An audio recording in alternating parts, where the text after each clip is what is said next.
What gratitude does is it keeps you connected to that source which brings things into your life. It keeps that connection open because gratitude comes from love. See, there's two ways to look at things in your life. There's to appreciate what shows up in your life or to depreciate what shows up in your life. And to depreciate it means to complain about it, to whine about it, to resent it because it's not big enough, it's not shiny enough, it's not what I wanted. That's a depreciation. And appreciation, to appreciate, means to have a sense of being grateful for it.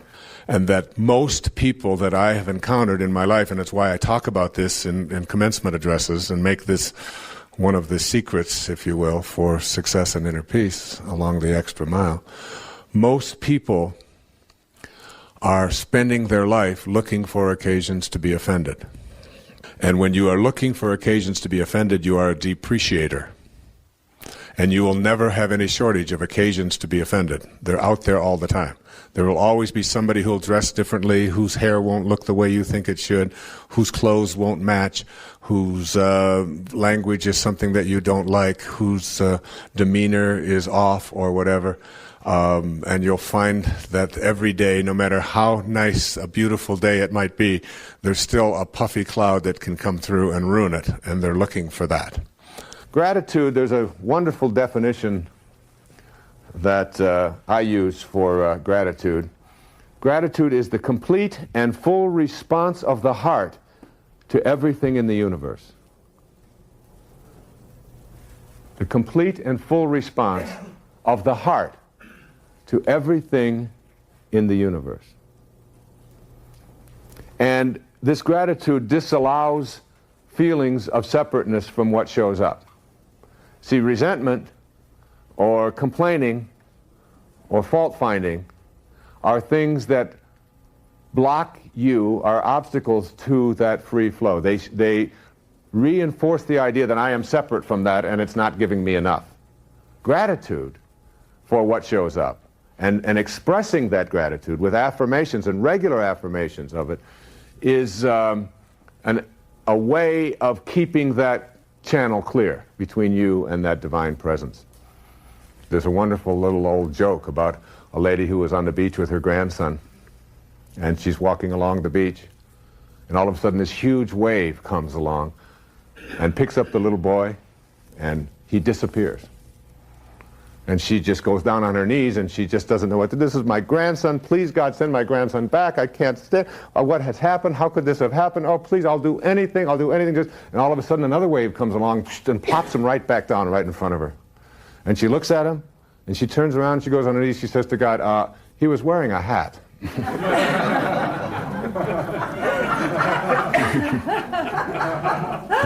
You know. I haven't thought of that story in a long time. This idea is not just, as I said, it's not just good citizenship we're talking about here. It's cultivating this attitude of flow, of allowing, of permitting things to continue to grow in you, because gratitude is love. Now, the hardest part about gratitude for most people is the understanding that you have to also be grateful when things don't show up. And you have to learn, this is the toughest part, you have to learn to be grateful for that which you don't have, and for the suffering that you are going through, and for the experiences of scarcity that seem to be present in your life. Because in essence, until you can be grateful in these moments and understand that you can't have sobriety, generally speaking, without having known its opposite. Everything in the physical plane has its opposite. People who have been through addictions generally know and appreciate and are grateful for those addictions when they transcend them.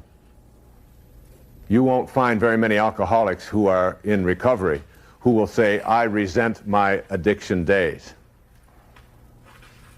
Instead, what they say is, they were the greatest teachers I ever had.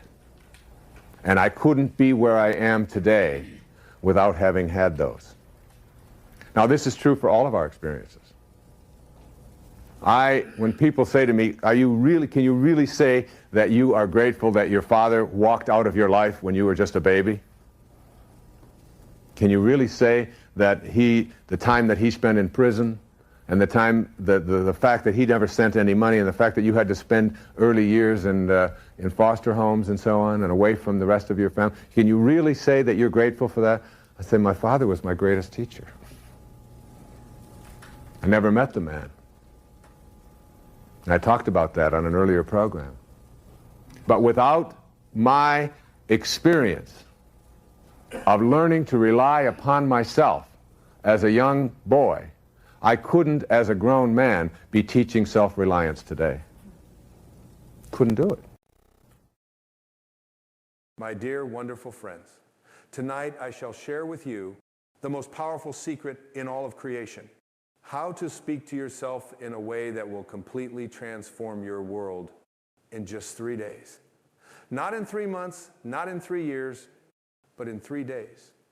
For you see, the power of your inner conversation is absolute, and it is the only true creative power in the universe. Now, when I tell you to talk to yourself, I am not speaking of the idle chatter that most engage in throughout their day. I speak of that inner conversation that is deliberate, conscious, and aligned with your desired state. For your inner conversation is your consciousness externalized, and your consciousness is God. Consider the words of Scripture. In the beginning was the Word. These words are not speaking of some external deity's utterance. They speak of your inner word, your inner conversation. For you are the operant power, and your inner conversation is the word that creates all things. Many of you come to me asking, Wayne, how long must I wait to see my desires manifest? And I tell you now, give yourself 3 days of proper inner conversation, and you will see your world begin to transform. For 3 is the number of completion in Scripture. And when you maintain the proper inner conversation for 3 days, you set in motion forces beyond your current understanding. Let me share with you exactly how to conduct this inner conversation. First, you must understand that your inner conversation must be from the end. You do not speak of what you want to be true. You speak as though what you desire is already true. This is the great secret that most of the world has missed. When you wake in the morning of your first day, your inner conversation must be from the state of your wish fulfilled. If you desire wealth, your inner conversation must be that of a wealthy person. If you desire health, your inner conversation must be that of a healthy person. If you desire love, your inner conversation must be that of someone who is deeply loved. But then this is crucial. Your inner conversation must feel natural. It must not be strained or forced, for feeling is the secret. And your inner conversation must be accompanied by the feeling of naturalness. Let me give you a perfect example from Scripture. When David spoke to Goliath, his inner conversation was not, I hope I can win or I will try my best. His inner conversation was from the state of victory already achieved. This is why he could say with complete conviction, this day will the Lord deliver thee into mine hand. Now, for these 3 days, you must guard your inner conversation as though your life depends upon it, because it does. Every time you catch yourself engaging in inner conversation that contradicts your desired state, you must immediately revise it. This is not a suggestion. This is a command if you wish to see your world transform. Consider this. Every outer conversation you have is first an inner conversation. Every relationship you have is first an inner conversation. Every circumstance in your life is first an inner conversation. Therefore, by changing your inner conversation for just 3 days, you literally change the entire substance from which your world is created. Let me tell you how to structure your inner conversation throughout these 3 days. In the morning, your first inner words must be from the state of your wish fulfilled before you open your eyes, before you move a muscle. Engage in the inner conversation of the person you wish to be. If you desire wealth, your inner conversation might be, I am so grateful for my abundant life. Money flows to me easily and continuously. I am surrounded by prosperity. But remember, these words must not be mere affirmations. They must be spoken with the feeling of knowing that they are already true. Throughout your day, your inner conversation must maintain the same level of conviction. When challenges arise, and they will arise, your inner conversation must remain steadfast. If someone speaks of lack, your inner conversation must be of abundance. If someone speaks of illness, your inner conversation must be of health. This is where most fail in their attempt to change their world. They allow their inner conversation to be pulled into the current circumstances rather than maintaining the conversation of their desired state. But I tell you now, circumstances have no power over your inner conversation unless you give them that power. For these 3 days, you must be relentless in maintaining your new inner conversation. When you walk down the street, your inner conversation must be from your desired state. When you eat your meals, your inner conversation must be from your desired state. When you prepare for sleep, your inner conversation must be from your desired state. Let me share with you a principle that I have tested and proven countless times. Your inner conversation is the only reality. Everything else, absolutely everything, is a shadow of your inner conversation pushed out. Therefore, when you maintain the proper inner conversation for 3 days, you literally create a new world. Many of you may be thinking, but Wayne, 3 days seems too short a time to change my entire world. Let me remind you of the story of Jonah. How long was he in the belly of the whale? 3 days. And after 3 days, he was transformed, and his world was transformed. This is not coincidence, my dear friends. This is law. 3 days of proper inner conversation is all that is required to set in motion the forces that will transform your world. But these must be 3 complete days, not 3 days of wavering between states. During these 3 days, you must guard your inner conversation, not just in your waking hours, but as you fall asleep. For the last inner conversation you have before sleep is particularly powerful. It continues to echo through your subconscious mind throughout your sleep. Therefore, as you prepare for sleep during these 3 days, your inner conversation must be perfectly aligned with your desired state. If you desire a successful business, your inner conversation might be, I am so grateful for my thriving business. My customers are delighted with our services. Profits increase continuously. But remember, and this is crucial, your inner conversation must be accompanied by the feeling of naturalness. It must feel as natural to have this conversation as it feels to speak of what you had for breakfast. This is where the power lies, not in the words themselves, but in the feeling of naturalness that accompanies them. Let me share with you another principle. Your inner conversation creates your outer conversations. Therefore, during these 3 days, you must be particularly vigilant about your outer conversations as well. They must align with your new inner conversation. If someone asks you how you are, your response must come from your desired state. If someone speaks to you about problems or difficulties, your response must come from your desired state. Your outer conversation must be a perfect reflection of your new inner conversation. Many of you may find this challenging at first. You may be tempted to engage in conversations about current circumstances rather than your desired state. But I tell you now, this is where your power lies in maintaining your new conversation, regardless of appearances. Consider the story of Jesus walking on water. What was his inner conversation? Was it about the impossibility of walking on water? Was it about the danger of the storms?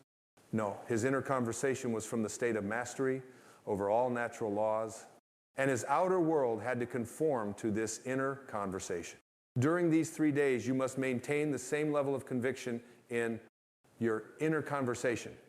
You must speak to yourself as though your desired state is already your reality, not as though it will be, not as though it might be, but as though it is.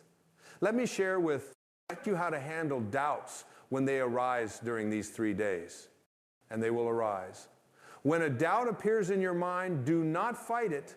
Instead, immediately revise your inner conversation.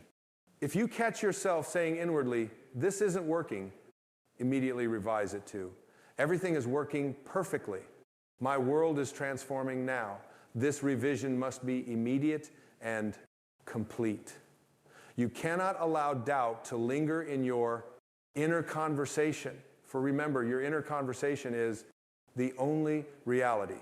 Therefore, a doubting inner conversation will create a doubting outer reality. Throughout these 3 days, your inner conversation must be dominated by gratitude.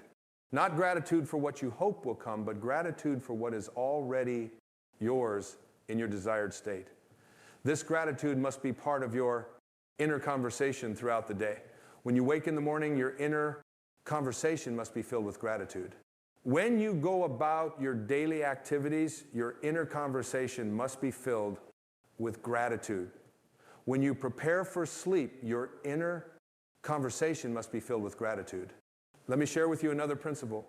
Your inner conversation creates your inner states, and your inner states create your outer world.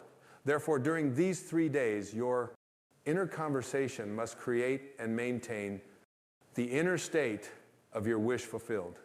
If you desire wealth, your inner conversation must create and maintain the inner state of wealth. Consciousness. If you desire health, your inner conversation must create and maintain the inner state of health. Consciousness. If you desire love, your inner conversation must create and maintain the inner state of being loved. Many of you may be wondering what to do if you slip in your inner conversation during these 3 days. Let me be very clear. You must not condemn yourself.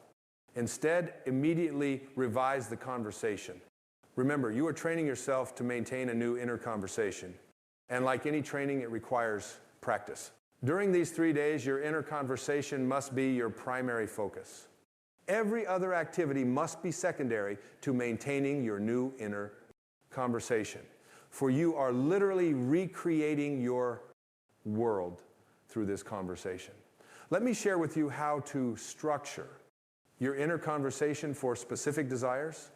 If you desire a new home, your inner conversation might be, "I love living in my beautiful new home. Everything about it is perfect for me." If you desire a promotion, your inner conversation might be, "I am so grateful for my new position. It's everything I desired and more." But remember, these are not mere words. They must be accompanied by the feeling of living in that new home, the feeling of working in that new position. Fulfilling is the secret, and your inner conversation must generate the feeling of your wish fulfilled. Throughout these 3 days, your inner conversation must be specific. Vague inner conversation creates vague results. Therefore, speak to yourself with clarity about your desired state. Be specific in your inner conversation about what you are grateful for, what you are experiencing, what you are enjoying in your desired state. Let me share with you another principle. Your inner conversation creates self-concept, and your self-concept creates your world. Therefore, during these 3 days, your inner conversation must be about who you are, not just what you have. If you desire success, your inner conversation must be about being a successful person, not just about having success. If you desire abundance, your inner conversation must be about being an abundant person, not just about having money. If you desire love, your inner conversation must be about being a loved person, not just about having a relationship. During these 3 days, your inner conversation must be continuous, not in the sense of constant chatter, but in the sense of consistent alignment with your desired state. Every time you become aware of your inner conversation, it must be from your desired state. Let me share with you how to maintain this continuity. Set reminders for yourself throughout the day. Every time you look at your watch, every time you eat a meal, every time you enter a room. Let these be triggers to check your inner conversation. But remember, your inner conversation must not be mechanical. It must be aligned with feeling rich with the emotion of your desired state. For it is the feeling that gives power to your inner conversation. Throughout these 3 days, your inner conversation must be sovereign. You must not allow anyone or anything to dictate your inner conversation. Not circumstances, not other people's opinions, not past experiences. Nothing must have power over your inner conversation except you. Let me share with you another principle. Your inner conversation creates your expectations, and your expectations create your experience. Therefore, during these 3 days, your inner conversation must create the highest expectations of good for yourself. Many of you may be thinking, but Wayne, what if my desired state seems impossible? Let me remind you, nothing is impossible. To your inner conversation. Your inner conversation is God in action, and to God, all things are possible. During these 3 days, your inner conversation must be about possibility, not probability. You must speak to yourself from the state of your wish fulfilled, regardless of how probable or improbable may seem to your rational mind. Let me share with you how to handle apparent failures during these 3 days. If something happens that seems to contradict your desired state, your inner conversation must remain unchanged. You must speak to yourself as though the seeming failure is actually part of the perfect unfolding of your desire. Remember, your inner conversation is creating your reality, not the other way around. Therefore, no external circumstance has the power to change your inner conversation unless you give it that power. Throughout these 3 days, your inner conversation must be your constant companion. It must be the lens through which you view every experience, the filter through which you interpret every event, the standard by which you measure every circumstance. Let me share with you another principle. Your inner conversation creates a belief system, and your belief system creates your reality. Therefore, during these 3 days, your inner conversation must consistently reinforce the beliefs that support your desired state. During these 3 days, your inner conversation must be a perfect reflection of the person you wish to be. You must speak to yourself as that person would speak. Think as that person would think. Feel as that person would feel. Let me share with you how to maintain this level of consciousness. When you catch yourself speaking from your old state, immediately ask yourself, how would I be speaking to myself if I were already the person I wish to be? Then revise your inner conversation accordingly. Throughout these 3 days, your inner conversation must be about what is not, what was, or what might be. You must speak to yourself in the present tense from the state of your wish fulfilled. This is crucial for the manifestation of your desire. Let me share with you another principle. Your inner conversation creates future, but it does so by creating your present. Therefore, during these 3 days, your inner conversation must make your desired future your present reality. Many of you may be wondering what will happen after these 3 days. Let me tell you, if you have maintained the proper inner conversation for 3 days, you will have set in motion forces that must result in the manifestation of your desire. During these 3 days, your inner conversation must be your primary tool for creation. Every other method, every other technique, every other approach must be secondary to maintaining your new inner conversation. Let me share with you how to know if your inner conversation is correct.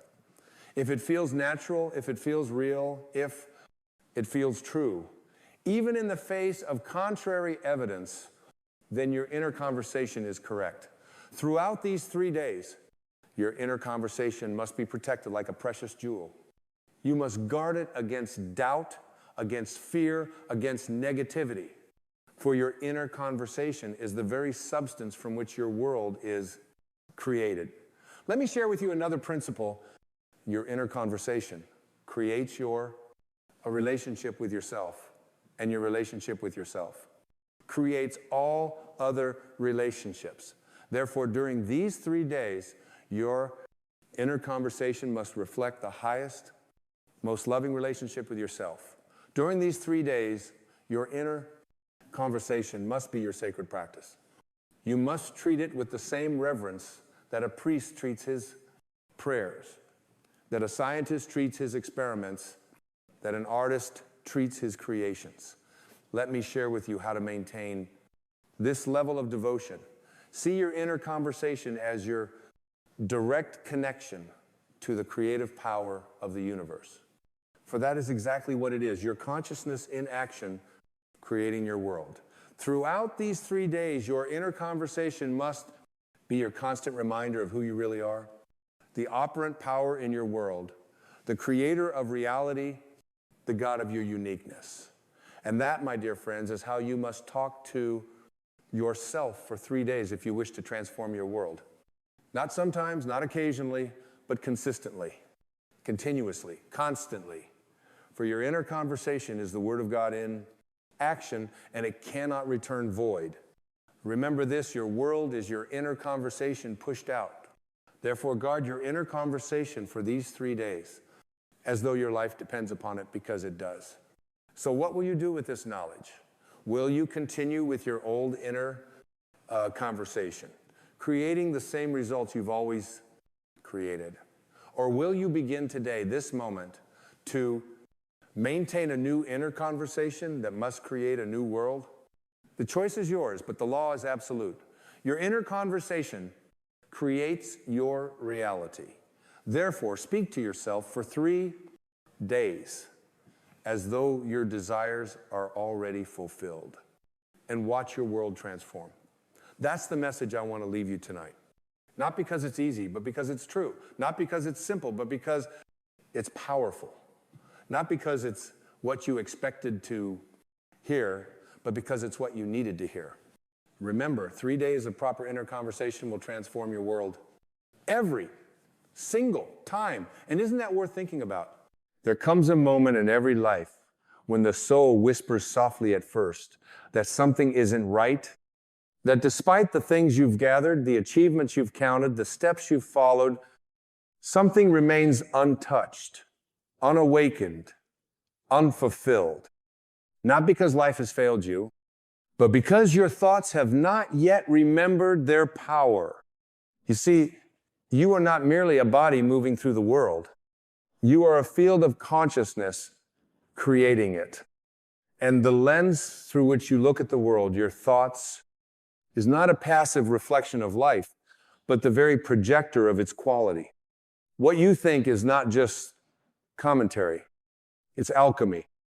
You don't see things as they are.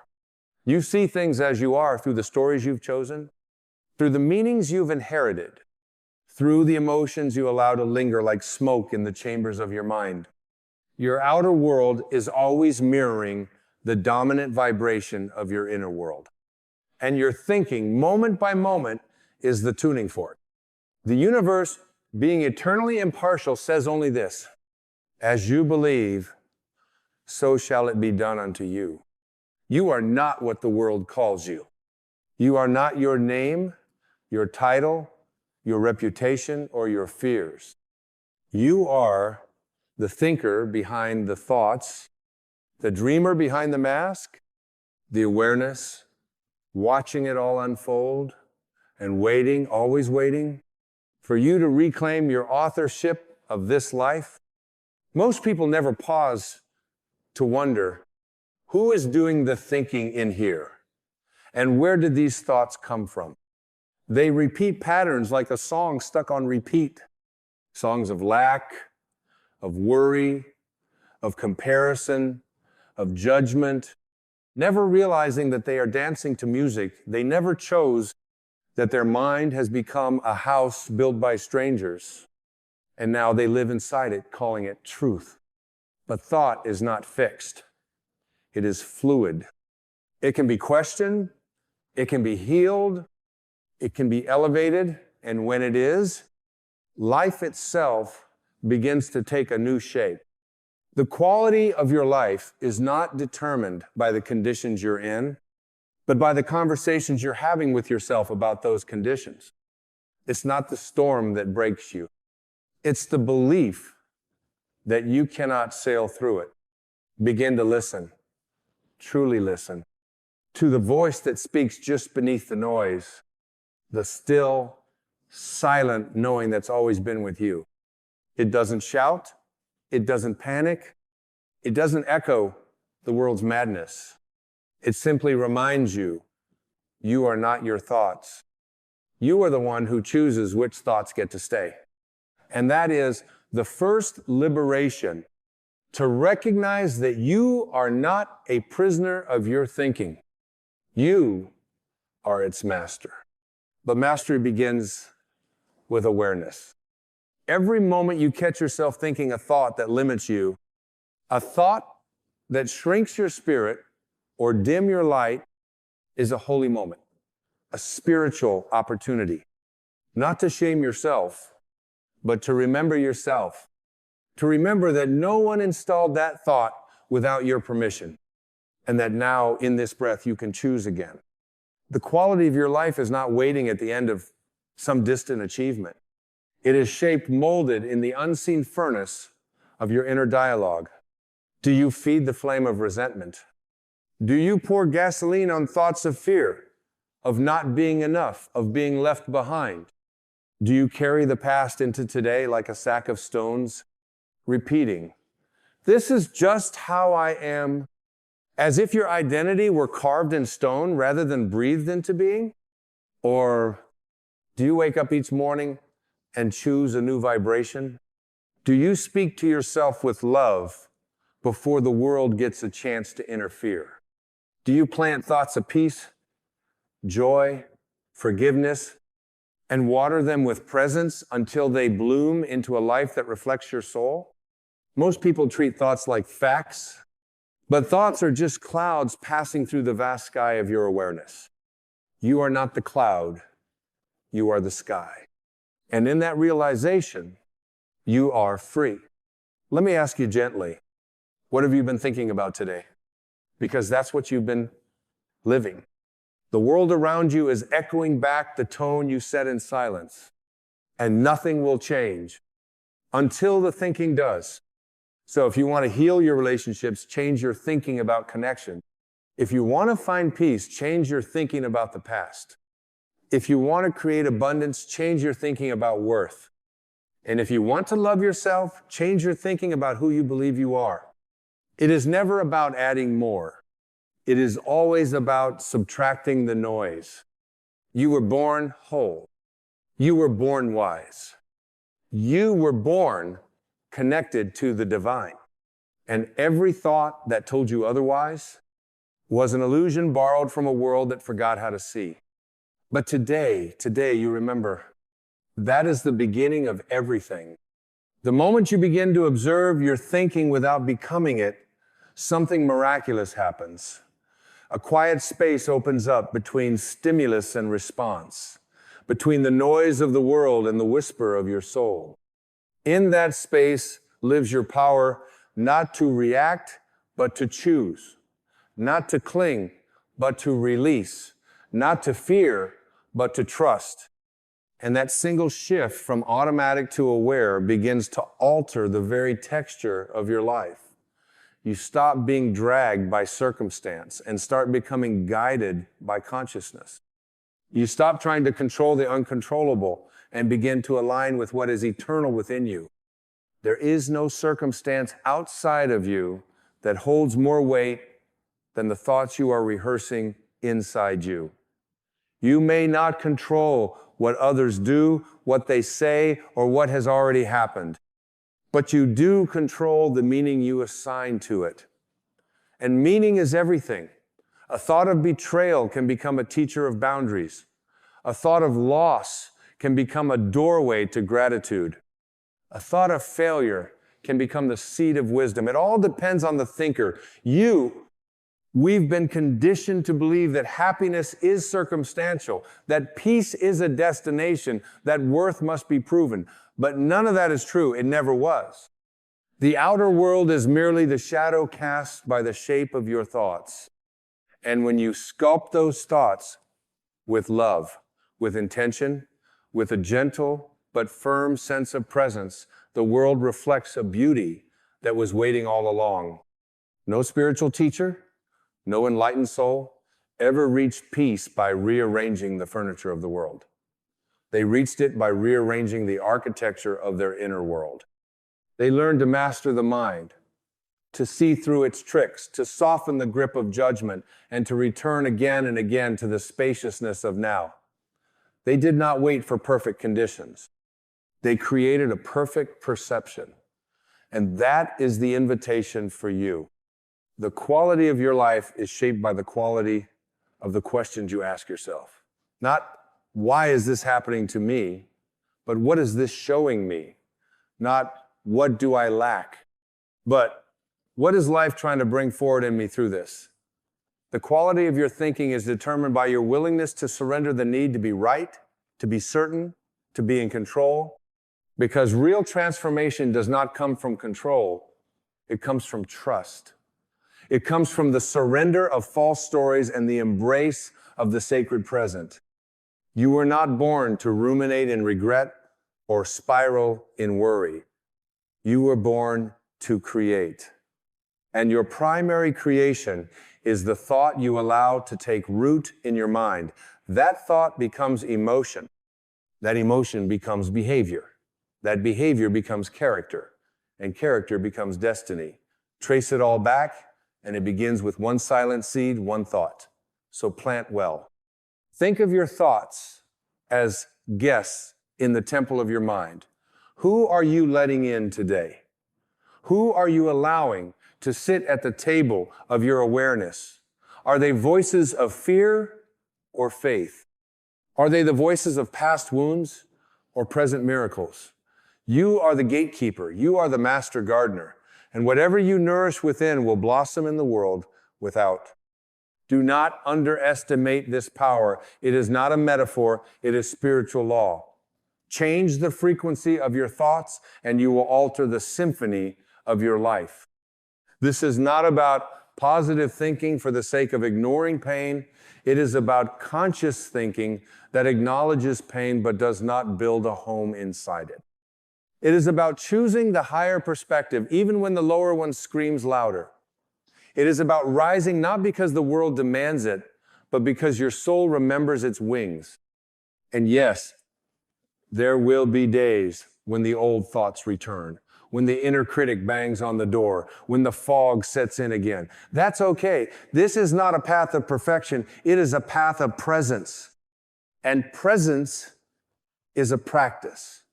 Every moment you return to your breath, every moment you observe without judgment, every moment you choose a higher thought that is victory, that is healing, that is awakening. Your thoughts are not who you are. They are passing weather systems in the vast sky of your being. Let them come, let them go, but don't let them build cities without your consent. Don't let them shape your life from unconscious repetition. You are not here to be a mirror of past programming. You are here to be a lighthouse, steady, awake, and rooted in truth. Let go of the belief that change begins outside of you. Let go of the belief that one day, when circumstances are just right, then you'll feel peace. The truth is simpler and more liberating. When you choose peaceful thoughts, your life becomes peaceful. When you think thoughts of compassion, you walk in compassion. When you honor yourself in thought, the world begins to honor you. It's not magic, it's alignment. And alignment begins when the mind remembers its servant role, not its master role. When the ego is seen clearly not as an enemy, but as a confused guide doing its best to protect you through fear. But you, dear soul, do not need to be protected by fear. You need to be liberated by truth. And the truth is this: your thinking shapes your frequency. And your frequency writes the melody your life will play. Then listen deeply now. Not just with your ears, but with the whole of your being, with the space behind your chest where the silence lives, with the gentle fire of awareness that never flickers, no matter how chaotic the world becomes. That space knows Your life is not dictated by chance, nor is it controlled by fate. It is directed by the silent compass of your attention, and your attention always flows in the direction of your thoughts. Where your focus goes, your energy grows. Where your energy grows, your reality unfolds. And the seed of it all is thought. So if your life feels noisy, heavy, cluttered with conflict and confusion, the answer is not to rearrange the people around you or chase more distractions. The answer is to cleanse the temple of your mind. Dust off the old assumptions, wash away the fear-stained beliefs, open the windows of perception, and let the light of awareness pour in. Ask yourself, is this thought bringing me closer to freedom or further into suffering? That one question, asked honestly and gently, can save a lifetime of unnecessary pain. You do not need to believe every thought you think. You are not obligated to obey the voices that echo with limitation, fear, or doubt. You are allowed to pause, to breathe, to question. You are allowed to say, I no longer choose to live under that belief. And in that moment, chains begin to fall. Not the kind you see with your eyes, but the kind that have been weighing down your spirit for years. And that release, that sweet, invisible liberation, that is the soul beginning to remember itself. Many people are walking through life asleep to the miracle of their mind, asleep to the truth that heaven and hell are not places we go, but frequencies we choose.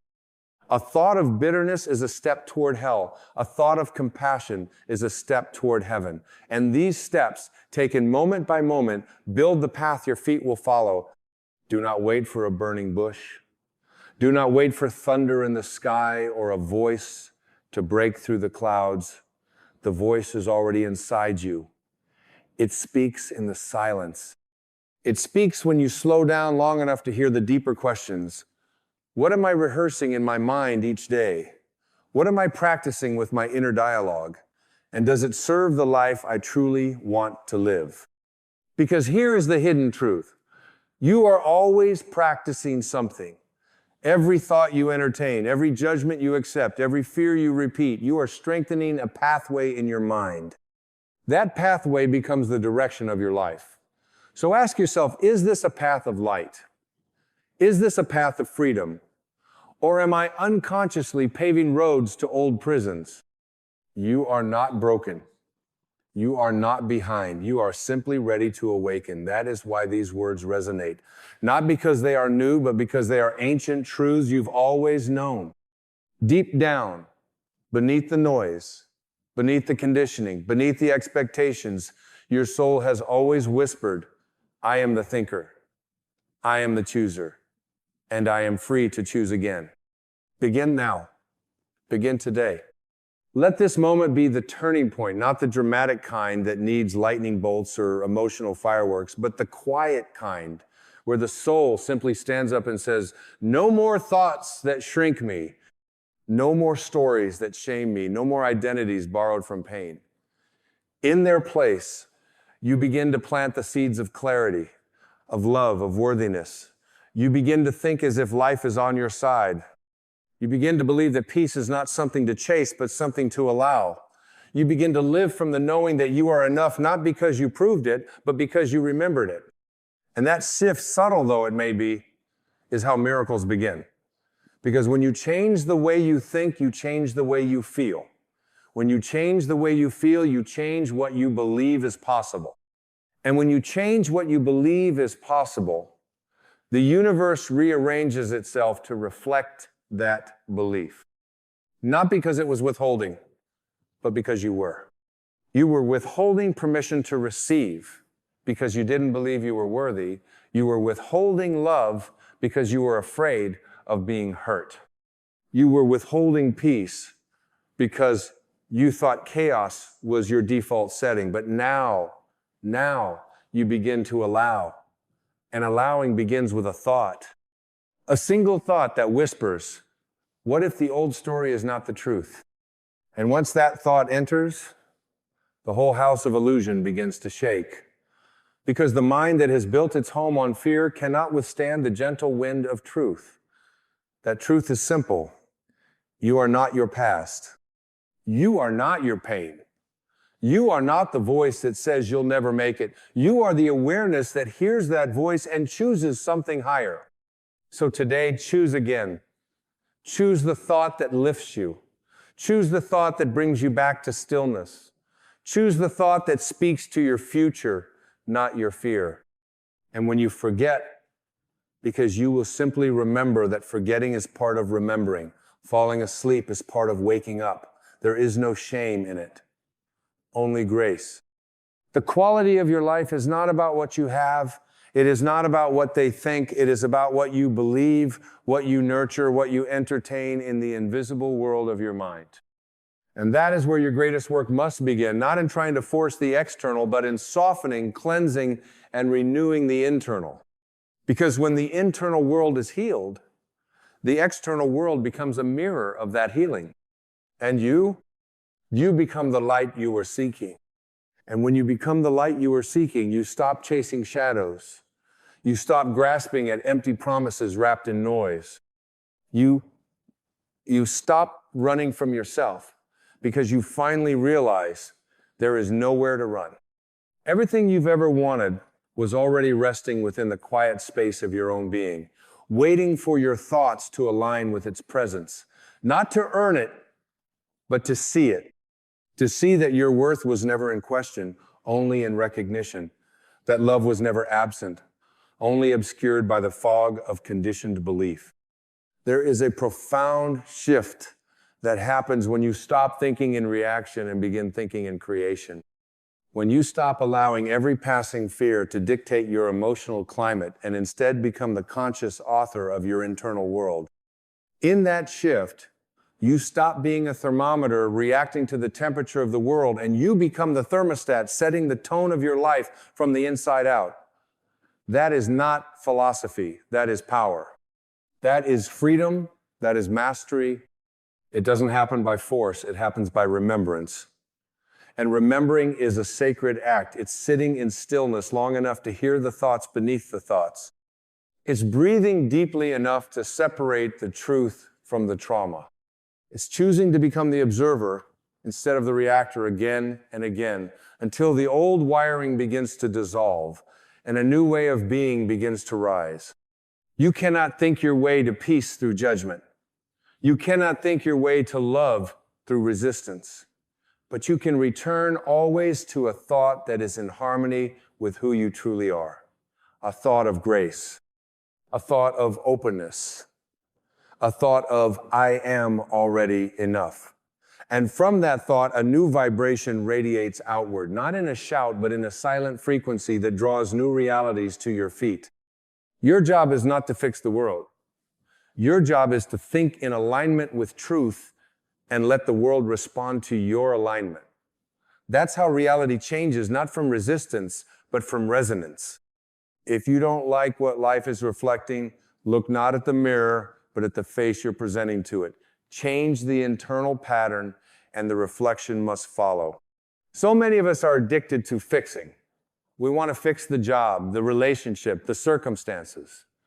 But rarely do we stop to examine the thinking that attracted those circumstances to begin with.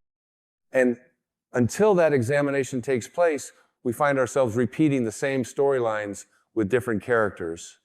Because the pattern was never out there, it was in here, in the thoughts we chose to believe, in the identities we wore like armor, in the narratives we never questioned. But now you see it. And with that seeing comes choice. And with choice comes healing. And with healing comes liberation. This is your turning point. Not because the stars have aligned, not because the world has suddenly become easier, but because you've decided to no longer abandon yourself with your thoughts. You've decided to no longer speak to yourself in ways you would never speak to another soul. You've decided to no longer give your power away to fleeting fears and old scripts. You've decided at last to come home to yourself. And home is not a place. It is a state of being. It is the vibration of love you allow yourself to rest in. It is the clarity that emerges when the mind softens. It is the deep, unwavering knowing that you are not here to be perfect, but to be whole. Not here to compete, but to contribute. Not here to survive, but to awaken. And awakening begins with thought. Not loud ones, not dramatic ones, but subtle, consistent thoughts of truth. Thoughts like, I am not my past. I am not this fear. I am not a victim of circumstance. I am a divine being, temporarily inhabiting form. I am allowed to think new thoughts. I am allowed to release the old. I am allowed to create a new reality, starting now, and then you do. Not all at once, but moment by moment, thought by thought, and those small shifts begin to gather, like droplets that become a stream, a current, a river, and finally a sea of transformation. You look around and the world seems to smile back, not because it has changed, but because you have. Your thinking has softened, your frequency has elevated, and the quality of your life has become the natural result. And as you continue on this path, not forward, but inward, you begin to realize that life has always been speaking to you in the language of reflection. Not punishment, not reward, but feedback. It shows you again and again the quality of your thoughts made visible. If your world is chaotic, perhaps your inner world has been cluttered. If your days feel heavy, perhaps your thoughts have been weighted by beliefs that no longer serve you. This is not to blame, this is to empower. Because if thought created it, thought can change it. You are not here to control every outcome. You are here to master your inner response to each outcome. That mastery is not stoicism, it is sacred receptivity. It is the art of choosing peace without the need for perfection. It is the quiet strength of being grounded in awareness, no matter what storms may come. And that grounding begins with one sacred habit: choosing higher thoughts. This is not about positive thinking as a mask. This is about truthful thinking as a mirror. Thinking that does not pretend life is perfect, but sees clearly that you are not the victim of it. That even when you do not control the wind, you can still set your sail, and your thoughts are the sail. So when the day begins, ask yourself, what direction will I sail today? Will you drift with the currents of fear? Will you replay the grievances of yesterday and call it truth? Will you grip tightly to your judgments and call it strength? Or will you release, not because you're giving up, but because you're waking up? Waking up to the truth that your mind is not a prison unless you let it become one. Your power lies in awareness. Awareness that watches thought without clinging to it.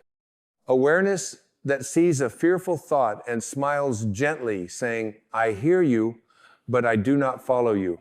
Awareness that witnesses an old wound rising and says, I understand. And I choose to bless it, not repeat it. This is the quiet revolution, the inner uprising that changes everything not by force but by vision, by returning to the truth that thought is creative, not reactive, that your experience of life is not happening to you, but through you, through the lens of your beliefs, through the patterns of your focus, through the tone of your self-talk. Speak to yourself kindly, not because it's trendy, but because your cells are listening, your nervous system is listening, your energy field is listening, and every thought you repeat becomes a vibration in your body, a signal to your reality, a prophecy unfolding in silence.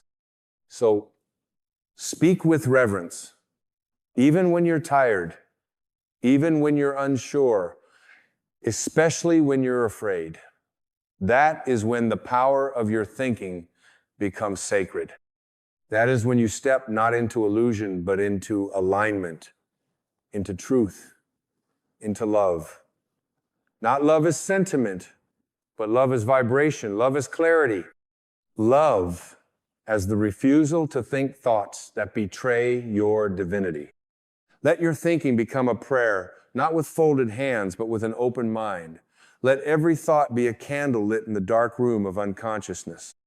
Let your inner dialogue reflect your divine inheritance, not your conditioned past. You are not here to rehearse wounds. You are here to remember wholeness.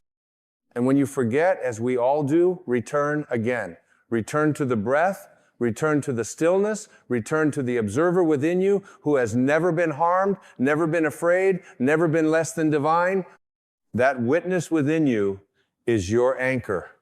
And when your thinking returns to that awareness, the world begins to respond in kind. You may notice people treating you differently. You may find synchronicities arriving with more ease.